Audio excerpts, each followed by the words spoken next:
Hello, Ben. Good afternoon, my friend. Thanks for having me, man. Ben, first of all, tell us who you are. Give us the Cliff Notes. You have long, large body of work, but just keep it short and sweet so those that don't know who you are. Sure. Well, I guess as a reporter, you're always told to start at the beginning. I won't start at truly the beginning, but I have been at the New York Times for about a little over a year now, after about 8 years working at the Los Angeles Times, covering all manner of politics, state, local, and national. Covered housing for a while there as well. Was hired last year at the New York Times with a focus on the politics in Albany, state politics, cover the governor, cover the legislature, which I dove into head first. And then as the mayor's race picked up over the last year or so, um, the ascendance of a little known state legislator who I had gotten to know as a reporter up there became very relevant. Mr. Mamdani, Zoran Mamdani. So I kind of started writing a lot about the mayor's race, which I had been doing almost exclusively through much of the summer and into the fall. And yeah, here we are. Yeah, here we are. What separate early on, right? Let's talk about early on, since you've been covering him from A to Z, Yeah. literally Z, right? Talk about anything that stood out from day one, right? And even I have a lot of audio and video from that time. I even talked to him literally almost a day to the year, a year from ago. I talked to him, I had him on this platform. But what do you think separated him from the rest? Like what stood out about Mayor-elect Mamdani? It's interesting. I did this project with a couple of colleagues here at the Times that was a timeline, a very simple timeline of his campaign. And it forced me to kind of go back to the beginning when he really was little known. I mean, he was polling at 1% as recently as January and February of this year. He gets into the race in October of 2024. But looking back, it was really interesting to see that, yes, this was a person who was incredibly eloquent, had a very visceral sense of what voters were frustrated about. But when you look back, and you couldn't see it in real time necessarily, he, from the beginning, was doing a lot of work to organize, to get his most rabid base of support, which is the Democratic Socialists of America, their local chapter. He's a member of it, has been since 2017, to get them excited about his campaign. This is an organization that doesn't normally endorse mayoral candidates. He went out for their endorsement. He got it as early as, I think, December of 2024. He's holding, Q&As with their members, starting to do canvassing work. And, in January of 2025, he announced his fundraising numbers. He raised the most money of any of the candidates in the race. So, in hindsight, you can look at those moments and say, ow, we really should have been more clued into this guy. It was hard to, because at that time, Eric Adams was still running for mayor. We were talking a lot about the prospect of a Andrew Cuomo getting into the race, and there were a litany of other more experienced, better known progressive candidates who were already in the field. But from the beginning, he was doing the organizing, and he was really raising money in a way that I think should have clued us in maybe a little faster.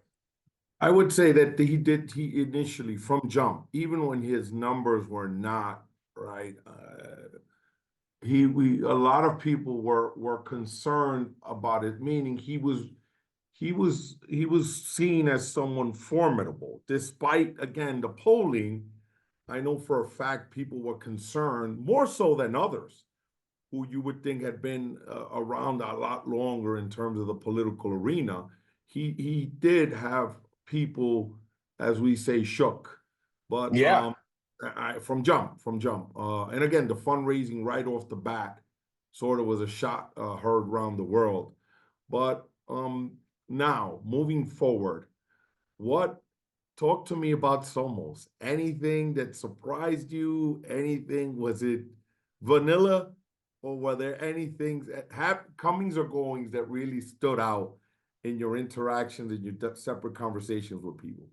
Absolutely. Well, I think it bears repeating or saying at the jump.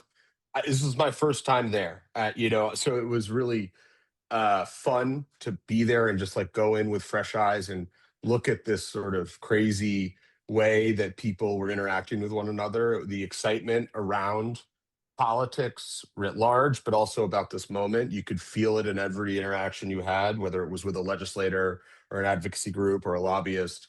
I think one of the big takeaways I had, which is it was really apparent that everyone was trying to understand who Mr. Mamdani will surround himself with. Today, it's Monday, November 10th. We learned that Dean Foulahan will be his first deputy mayor, and his longtime aide, Elle Biscard, will be his sort of chief of staff, his consigliere.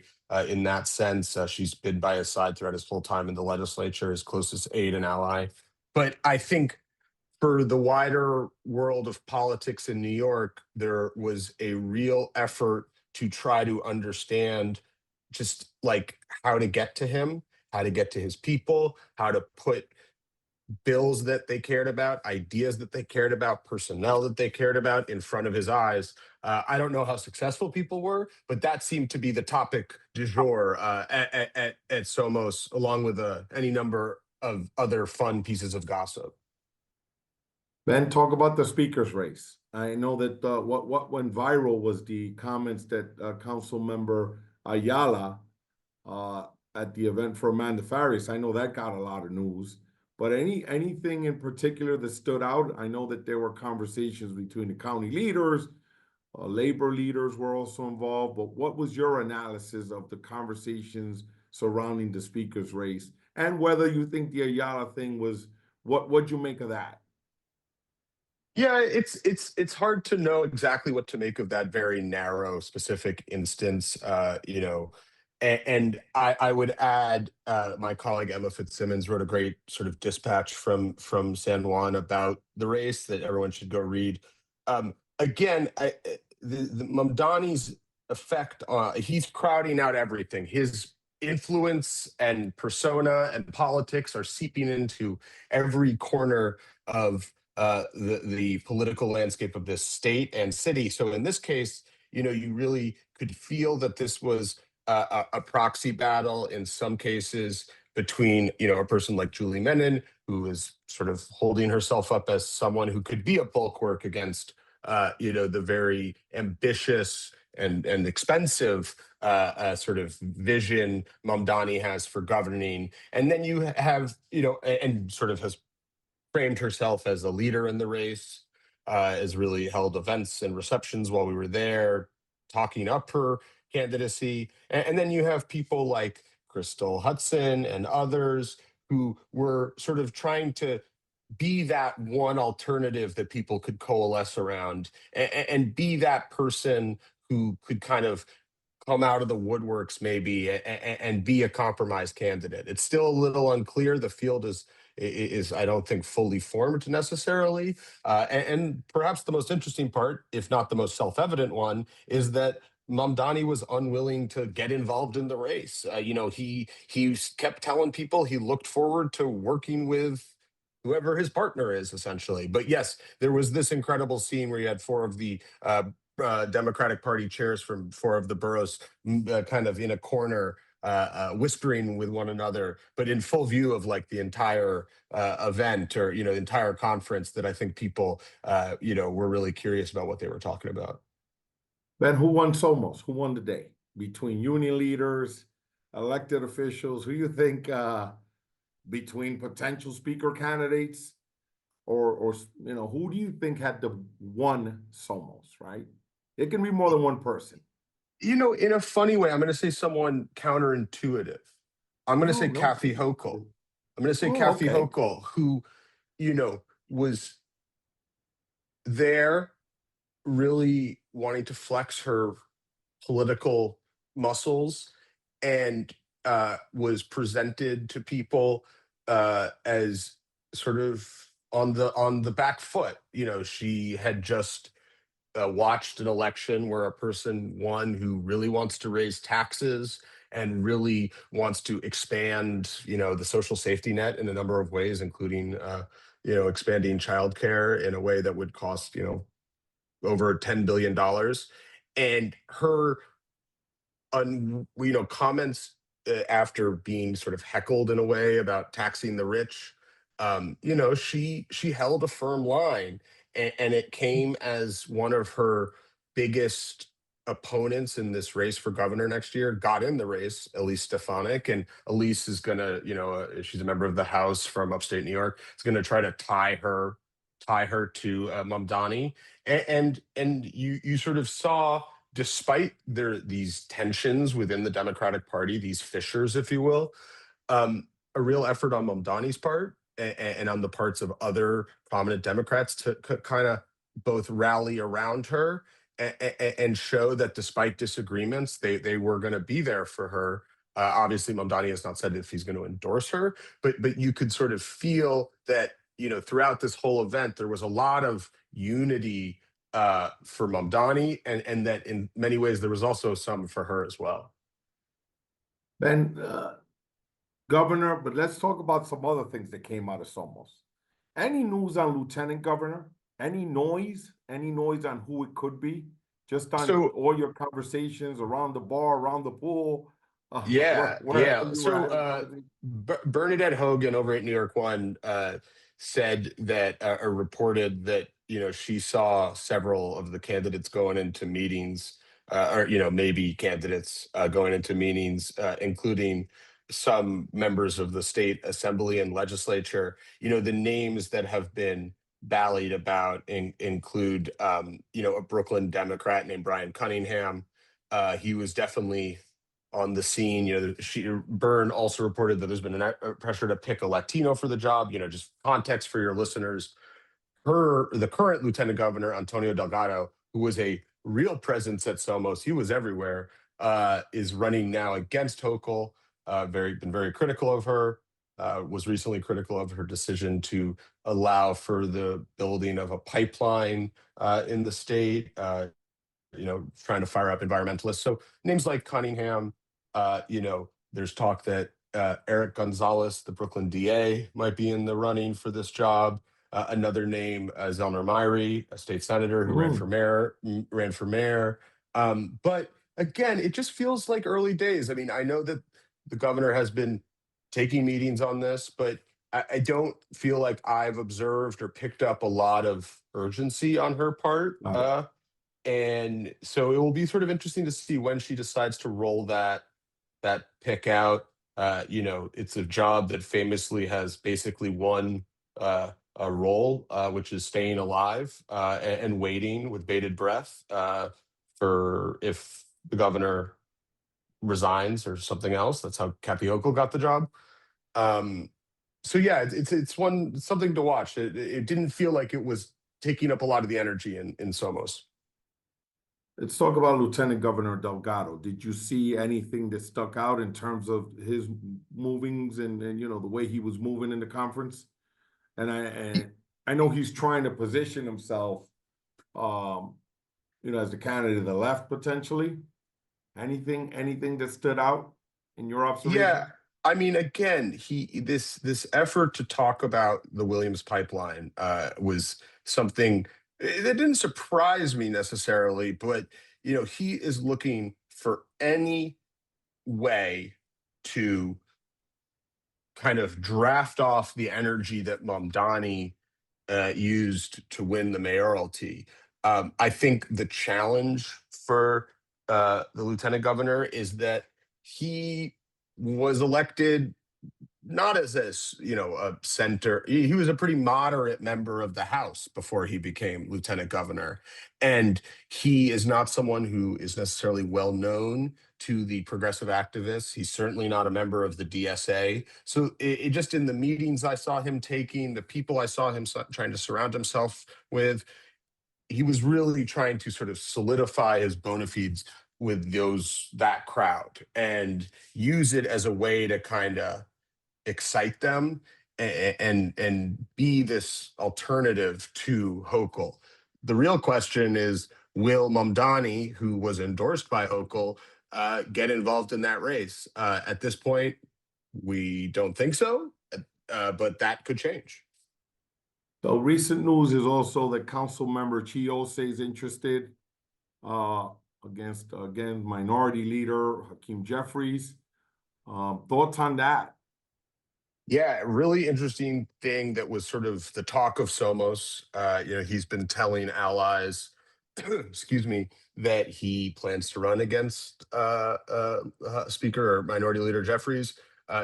Earlier last month, he had denied reporting in Axios that he was thinking of doing this, saying he couldn't think of a worse place to spend his 20s than Washington, which made me laugh, having lived there in my 20s.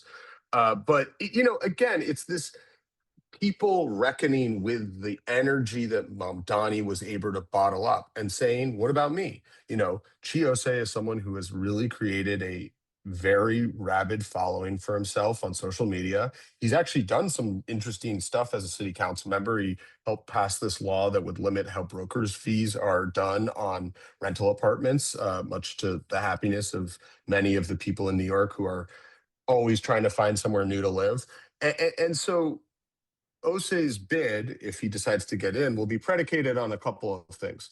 He's gonna be going out for the endorsement from the Democratic Socialists. He's not always been a member of that organization. He's a relatively new one.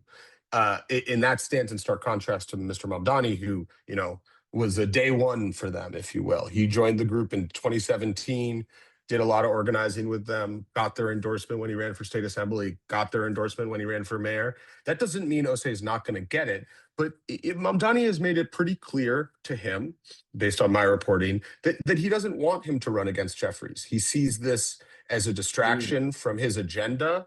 He sees this as a race that will be hard to win, which doesn't mean, his race, Mamdani's race was hard to win. But, I think Mamdani has made it clear his views on this, and he's been trying to sort of placate many of these more moderate, more mainstream members of the Democratic Party. So a person like Hakeem Jeffries, he did a lot of work to gain his endorsement during the mayoral race. Jeffries ended up endorsing him very late in the game. But I think for Mamdani, he's trying to both please a ascendant muscular left in New York City who are very angry about the cost of living, very angry about Israel's prosecution of a war in Gaza. So he's trying to speak to those people, but he's also trying to, make these New York establishment Democrats feel comfortable about the way he's going to govern the city. So it's just a really interesting needle to watch Mamdani thread. And this Ose bid, which, he still could not run, will be the first test of it. Let's talk about the Dan Goldman seat, where you have Alexa Viles potentially running as the DSA-backed candidate. Again, this is and now you have potentially, I don't know if he's announced yet, City Comptroller Brad Lander potentially exploring. What does that mean, right? Who? That's a sort of, you're dividing the left, I guess, potentially. Yeah, it's again, Mamdani's. Did you hear anything about that race or any inside baseball on that? Yeah, I mean, it's very clear that Lander is kicking the tires on this race. He was talking to lots of people in Puerto Rico about it, as was Congressman Goldman. He was around similarly trying to consolidate support. Again, it is a race where the specter of Mamdani is so important, which is funny to say about a mayoral elect. Mamdani did very well in this district, which includes areas, Brownstone, Brooklyn, Park Slope, but then also into Sunset Park. He did very well in this area. And there had been a lot of talk that Lander, who had been a very important endorser of Mamdani's, would be going into the administration. That is not happening. It seems like there has been a rupture in that relationship, or at the very least, an unwillingness on Mamdani's part to give him a job. And this seat and running for it is seen as call it a consolation prize, call it a nice alternative for Brad Lander, who is out of a job as comptroller in a couple months or a couple weeks, for him to pursue. So yeah, this question of how the left will be split is going to be a really interesting one to watch. But also, how does Mamdani bring the influence he has now to bear on it? Does he help try to edge Aviles, who seems like she really wants to run? Does he try to help edge her out of the race? Does he quickly endorse Lander? I don't know if that will happen. Like how he flexes his muscle in a district that Goldman won, but in a very tight primary. It will be a really interesting thing to watch. And again, another district where the politics around Israel. Goldman is a very steadfast supporter of how the American government supports that country, and also how they have responded to the October 7th terrorist attack and their ensuing invasion of Gaza. Um, so those issues, as they were in the mayor's race, will be like front and center of this congressional primary. Michael Blake, Richie Torres. Wild. I'm already I seeing want your the thoughts sort on of that one. I want your the thoughts on that pushback. one. The pushback is already started where they're saying, look, let's take a walk down memory lane. Blake was for IPOC. Now he's not, right? Like Yeah, I mean, I him. think his race and the way he's trying to position himself, he's a sort of perennial candidate. He's run for everything. At one point this year, he was running for mayor and the head of the DNC at the same time. Didn't win either of them, we should note. But it is interesting to look how he's trying to present himself. To your point about AIPAC, this group that supports candidates who support Israel, Blake had sought their support in past electoral runs. Now he's kind of running against them and running against Torres's like steadfast support of Israel. He's sort of picked up the messaging that Mamdani used to beat him and many others in the primary. So, again, these races are all sort of an X-ray on where voters' minds are at, and watching the candidates at this early juncture, how they kind of orient themselves to one another. And that contest and the Goldman contest and the race on the Upper West Side and East Side for Jerry Nadler's seat, all of these, and Jeffrey's seat, of course, all of these races are sort of like a case study, if you will, of how voters are feeling in this moment, particularly coming off of an election that was so ground shifting. It really was. And that, I think, is just going to carry over into next year. Ben, is this the end of Andrew Cuomo? Let's just talk about how Shakespearean, I don't know if it's the end or not, but just, man, what a rise and what a fall. I mean, 50 years of Cuomo's in America or in New York politics. Sort of a remarkable moment. Obviously, there are these rumors going around that he might run for this congressional seat on the Upper West Side and East Side. His spokesman, the ever pithy Rich Azzopardi, said that everyone should put their, was it margaritas or whatever drink they were drinking down, people getting ahead of themselves. I think that there is a real argument to be made that this race was one where we really saw how much the moment has passed Andrew Cuomo. Obviously, this was a person who resigned in disgrace over controversies, ranging from how he governed during the pandemic to sexual misconduct allegations, which he denies. But then coming out and running in the way he did and losing, and then running again in the way that he did and losing again, sort of showed that, he's out of step with the moment and how to speak to voters and how to excite them and how to really get at the issues that matter to them. So, maybe he'll run for another office. Maybe he'll just host a podcast or something. But I think we definitely saw how generationally out of step he was with where the electorate is right now. Why was Eric Adams a one-term mayor? I mean, his poll numbers were bad before he was indicted. He the sense of his, I think we really underestimate how smart voters are.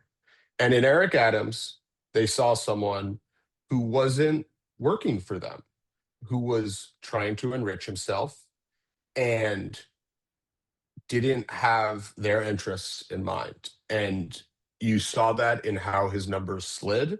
even as he did a lot of things that I think we'll look back on, whether it's City of Yes or the containerization of trash, that will have real impacts on how the city looks and feels over the coming years. Is there anything that you could point to that was the tipping point? Like the point of no return? Is there one instance, or one incident, better said, that you can say, wow, that was the end? I can't come back from this, because he took a lot of hits. Yeah, and I mean, the way that the federal investigation into these corruption charges that were later brought and then dismissed, played out, it was sort of a death by a thousand cuts, where every week we were hearing about cell phones getting confiscated and staffers to him flipping and turning state's witness or whatever. I just think there was this stench that sort of built and built, and that his unwillingness to face facts about that and his pugilistic nature in the way that he handled the media and real questions about what he had done really led voters not to trust him. And we saw that in his poor performance in the general election. Let's wrap this up, Ben. Now let's go into the lightning round here. Better sports town, New York or Los Angeles? Oh, great question. And the context here is I lived in LA for 9 or 8 years, and I remained a Yankees fan the entire time. You have to say it is New York City. When a New York sports team is doing well, as we saw with the Knicks last spring, there is nothing that focuses the attention of people here like that. Nothing like, no politics, no cultural event can do that like a good Knicks team.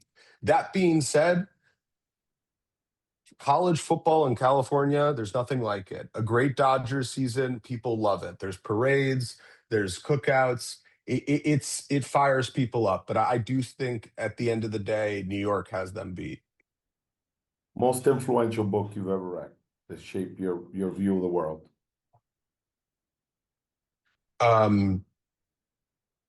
It has to be Invisible Man by Ralph Ellison. A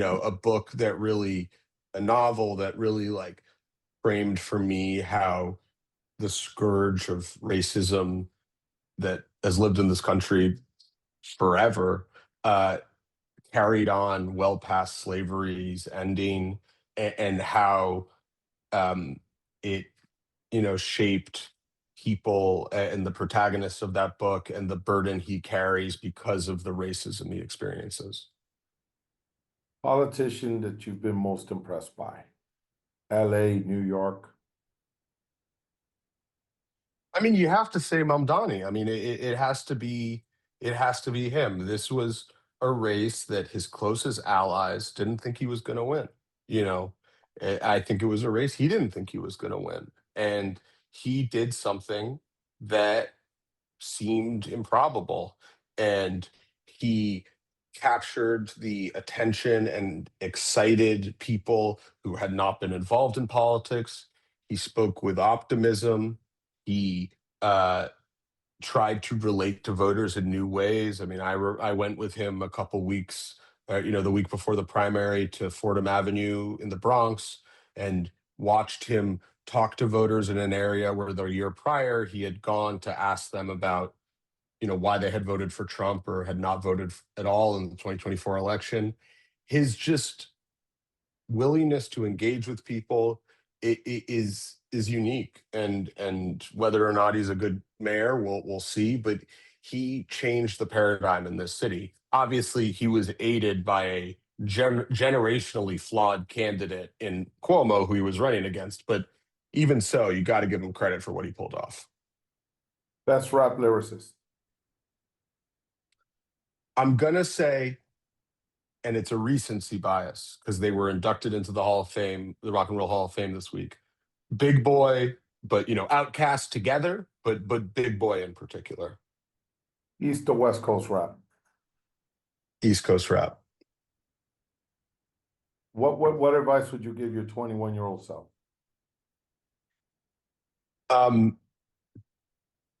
You will make mistakes, and that each of those mistakes will make you better at your work, and being a fuller person, and that obviously you should hold yourself accountable, but don't kill yourself over them. Ben, thank you. This was fun, man.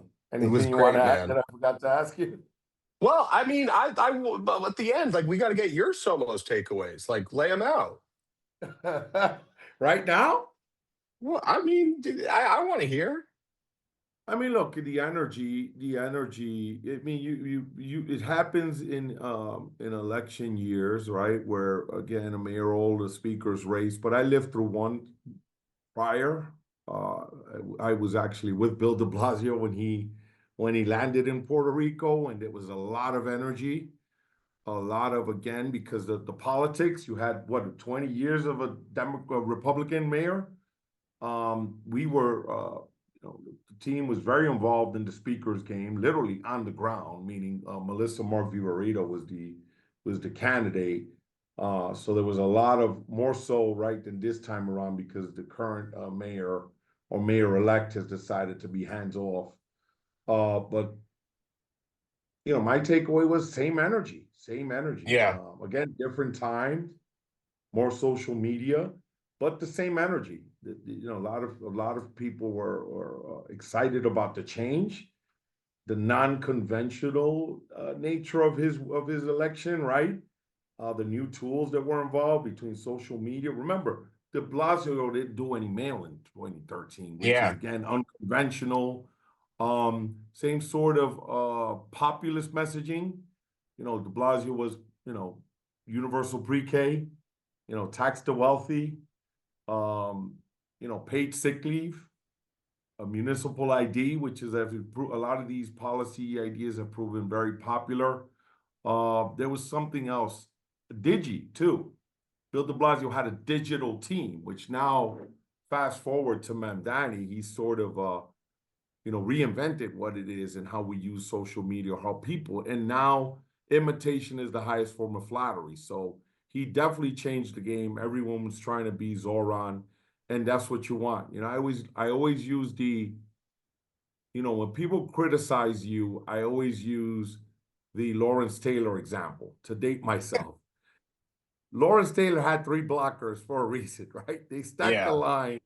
They don't pitch. People didn't want to pitch to Barry Bonds. There's a reason for that, and that is another form of a compliment as far as I'm concerned. So again, people were worried and talking about Zoran even before his campaign took off, and they had every reason to because he sort of really eclipsed all expectations and sort of transformed campaigning, Obama-esque, really, because you think about it, the energy, the number of volunteers that he brought to the table is really impressive. So, again, I felt in terms of Somos, I felt sort of the sort of moment in the air, which doesn't traditionally happen. It's pretty, but I felt something obviously special in this Somos in terms of the energy. There was more of it. And sort of, if you want to call it, it was more rock star status, right? It was not, Zoran is not only the mayor-elect, he's also a celebrity, right? Everyone wants Yeah. to, it's cool to be with and for Zoran, right? So, I think there's something to be said, right? I remember, and I'll end with this. I remember when I was growing up, my father saying, you don't know about music. That's my time was great music. You young people don't know about music, right? And I find that in this life, I use that example that those that don't change with the times or can read the tea leaves become a thing of the past. So I think it's people should always be trying to look to new things, stay open-minded to again, read the tea leaves, stay open-minded because the world is constantly changing now with technology. Next, who knows what the next campaign, maybe it'll be about AI, right? Who knows, right? In 8 years. We'll see. Right? But we'll see. But anyway, thank you, Ben, and this was fun. And I hope you had fun and you'll do it again sometime. I'll always be here. Thanks, man. Thanks, sir.